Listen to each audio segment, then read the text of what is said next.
Hey everyone, Nick from Practically Tactical. Thanks for tuning in. I greatly appreciate it. So the other day I released the we'll do on here the no look, as I called it, press check. And then there were some interesting discussions of what came on about press checking, not press checking. Well, why do you need to press check when, for example, people can use the extractor sticking out as a loaded chamber indicator, or different ways of just. The biggest one, especially on our Facebook page, was, well, I'm just going to put the magazine and send the slide home, and I'm good to go. So I thought what I'd do is maybe make a video discussing at least why I do press checks in certain situations. Now, here's the biggest thing. I'm not saying for people to, they'll walk around in the grocery store and they pull out their gun and go, okay, yep, hey everybody, it's loaded, everybody. I press checked. Okay, we're not talking about that. What we're doing is we're talking about an inspection, like before you walk out the door. Before you actually go to concealed carry, take it out, make sure you're actually ready to concealed carry. So one of the first things I would like to address would be that, like a lot of people say, is they just take their magazine, they insert it into the gun, they send the slide home, and it's loaded, it's good to go. Well, let's go ahead and run through that scenario real quick here. So, just did that. Number one, is this gun loaded? So, let's actually, what we'll do is we'll actually take a peek. So I'm going to do is I'll drop the mag here. And then we'll actually do a little press check here.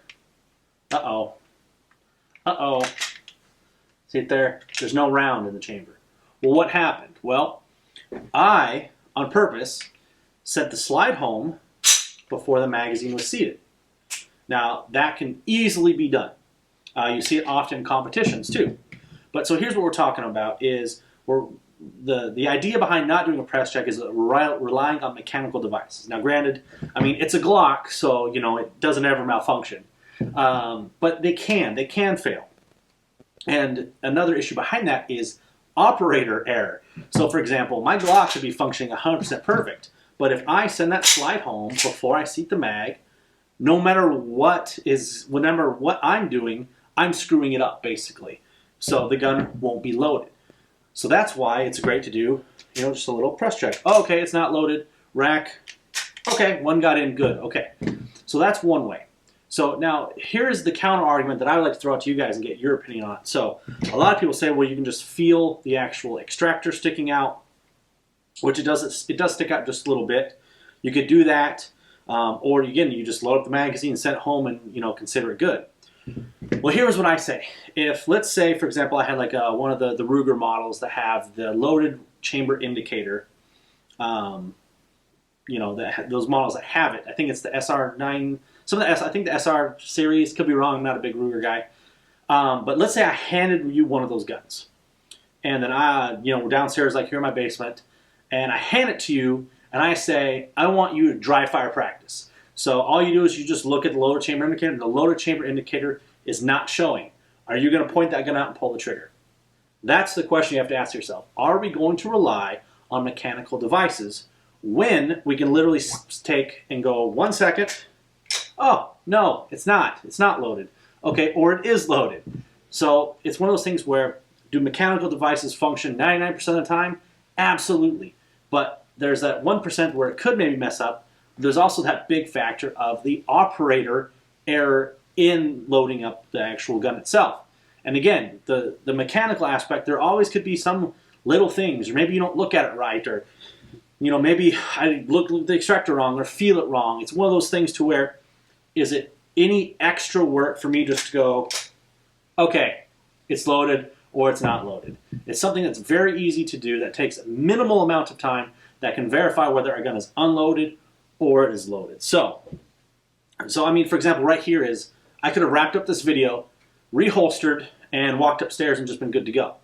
So, what I'll do here is I'm going to rack it, then I'm going to take it. Okay, we're good to go. Press check, there's a round in the chamber. Now we're good to go. So that way we just made sure the gun didn't malfunction. We just made sure the operator didn't mess it up for the gun to function correctly.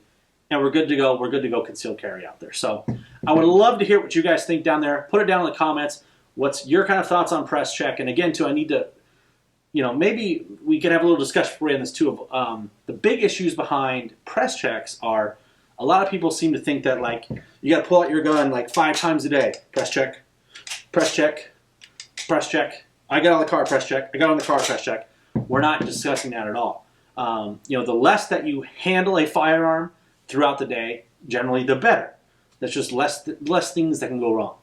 So what you want to do is, you know, before you walk out the door, okay, I'm good to go. Holster it, leave it alone, you're good to go. We're not saying to keep consistently press checking throughout the day. Once you load it up, once you verify it, good to go. Maybe you come home, maybe you unload it, you do some dry fire practice, you load it up, then press check it. That's totally fine. We're not talking about going out in public and doing it every 5 minutes. What we're talking about is basically doing some sort of inspection before we walk out into the world with this. Because why do we carry it? In case something bad happens. Do we want to make sure that if something bad happens, our gun is good to go? Absolutely. So there it is, guys. Hope you guys enjoyed this video. Again, I would love to see your thoughts down below. So until next time, guys, it's loaded. Stay loaded. Take care.